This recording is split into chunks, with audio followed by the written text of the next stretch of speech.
After an unprecedented bushfire in Australia, an aspiring documentary filmmaker joins two conservationists in venturing into the outback to track and record all the animals left displaced by the bushfires.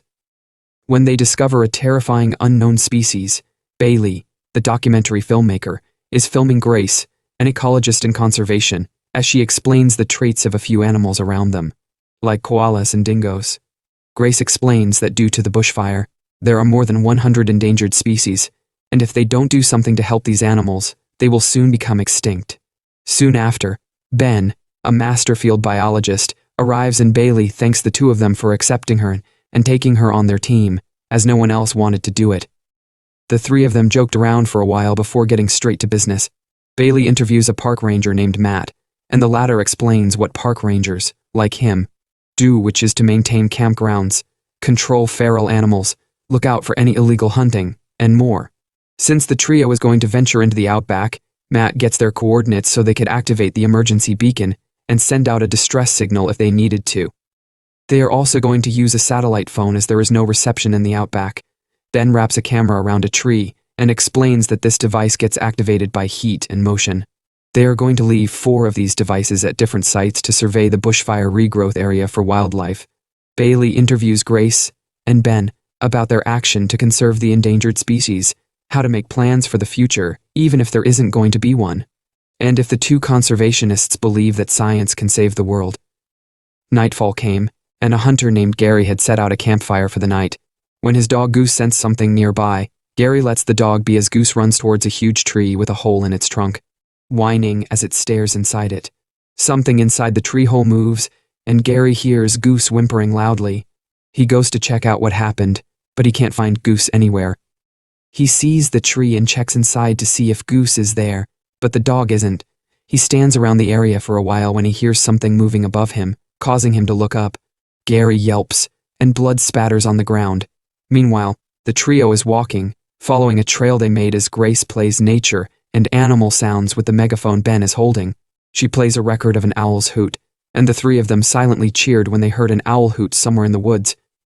Using a thermal camera, they surveyed the area and gazed in adoration as they saw a baby kaa just waking up from a 20-hour nap. Bailey checks the trees using the thermal camera and detects something up in the trees. But when Grace and Ben turn to look, the creature was gone. The trio is startled when something quickly passes by behind them. They laughed as they tried to guess what it was, assuming it was just some kind of animal. They went back to their campsite and talked about themselves for a while before going to sleep. Bailey couldn't sleep because of the creepy sounds some kind of animal was making. Grace explains that it was just an expressive possum, and Ben, sensing Bailey's discomfort, suggested that Bailey sleep in Grace's tent. Bailey did, and the two girls talked for a while before letting their sleepiness take over. Over the next day, Ben and Grace are packing up while Bailey is filming a tree with holes in its trunk. The trio then drives to a different site to retrieve the cameras left by another team. They pass by a certain tree and stop when they find a huge fallen tree blocking the way. They continue on foot, and Grace marks a hollow-bearing tree. She explains that a hollow-bearing tree supports a diverse range of animals, so if it is removed, it can be the final factor that will affect the extinction of one species, which in turn would affect the survival of a whole other species. While walking, Ben couldn't help but notice that the bird seemed agitated, and the forest itself felt strange. They found one of the cameras left behind by another team on the ground and checked its contents, realizing that it was in still mode.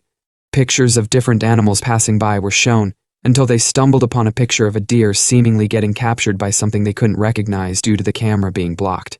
They thought that it must have been illegal hunting and called Ranger Matat, who agreed to meet them. The trio continued looking around until they discovered a skeleton of what they assumed was a large animal. They also noticed bits of gray fur left behind. Bailey, with her camera, walked away from the two conservationists to continue looking around. She noticed huge claw marks on a tree. Grace and Ben approached the tree and noticed how large the claw marks were. Whatever animal it was had 2 thumbs, which Grace explained that some marsupials have for climbing and hunting. They realized that the owner of those claw marks probably went up the tree for the bait they would often leave behind. They suggested leaving more bait so they could identify the animal. After leaving some bait, the trio decided to linger around the area and talk while waiting for Ranger Matat. Bailey filmed Ben as the masterfield biologist talked about the history of Carnifex, a term used to refer to the public executioners in ancient Rome, which literally means the maker of meat. During the last days of the dinosaurs, the ancient ancestors of marsupials were a lot bigger than the present marsupials, and among them was T. Carnifex, which was highly territorial.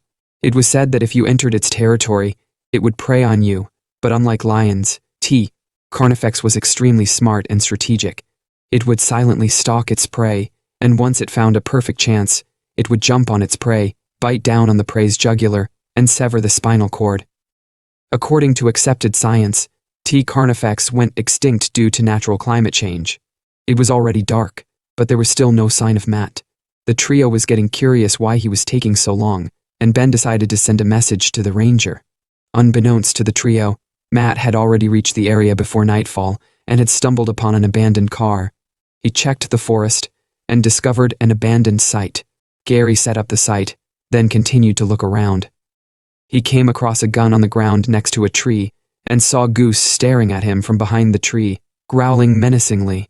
Suddenly, an unknown animal attacked Matt, biting down on his jugular and dragging him into its lair. When Ben spotted something behind a tree on the thermal camera, the trio watched in anticipation, only to be disappointed when it turned out to be a feral goat. However, they heard the goat whimpering and noticed an unknown species climbing a tree. Excited by the discovery, they eagerly discussed being in biology books for identifying a new species.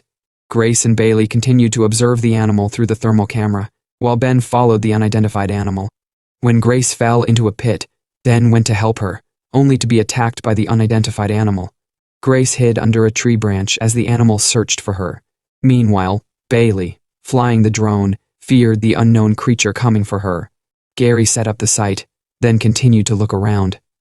He came across a gun on the ground next to a tree and saw Goose staring at him from behind the tree, growling menacingly. Suddenly, an unknown animal attacked Matt, biting down on his jugular and dragging him into its lair. When Ben spotted something behind a tree on the thermal camera, the trio watched in anticipation, only to be disappointed when it turned out to be a feral goat. However, they heard the goat whimpering and noticed an unknown species climbing a tree. Excited by the discovery, they eagerly discussed being in biology books for identifying a new species. Grace and Bailey continued to observe the animal through the thermal camera, while Ben followed the unidentified animal. When Grace fell into a pit, Ben went to help her, only to be attacked by the unidentified animal.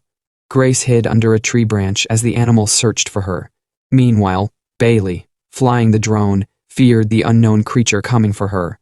She hears something jumping from trees to trees. When she sees Ben's head-mounted flashlight falling from a tree, she quickly runs away in fear, calling for Grace. She finds the car and gets inside to hide, honking the horn to get the others' attention. The unidentified animal hears this and walks away from Grace, who crawled out of the pit and hid inside the shed they found earlier.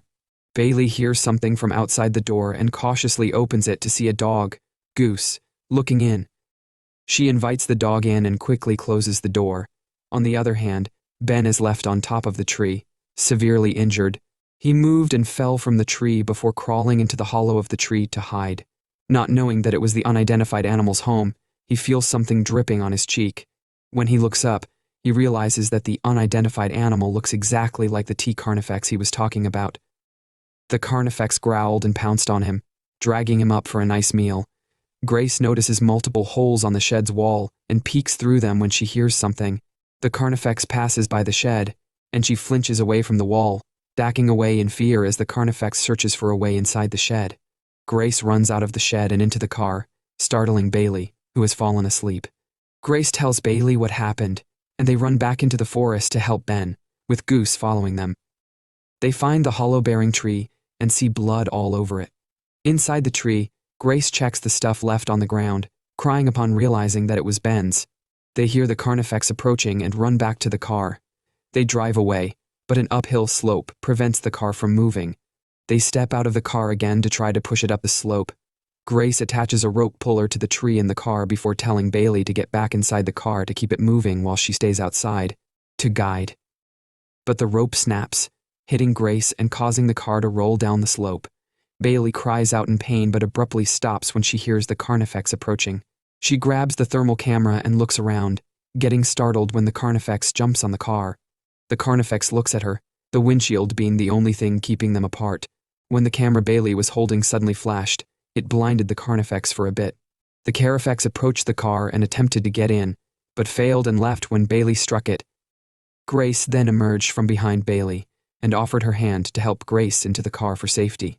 However, they quickly realized that it wasn't safe inside the car, as the Carnifex grabbed Bailey by the leg and pulled her out unexpectedly. Goose reappeared from wherever he was hiding and bit the Carnifex, distracting it from Bailey. Bailey ran behind Grace, who followed with a gun and ordered Goose to move away from the Carnifex. The gun only had one bullet, and Grace took her time aiming and firing at the Carnifex. She hit the Carnifex, but it did not affect the centuries-old animal. The Carnifex stared at them for a moment, before deciding they were too much trouble to catch and gave up. In a state of relief with no cars available, the two survivors, plus Goose, were left with no choice but to walk out of the Carnifex territory and out of the forest.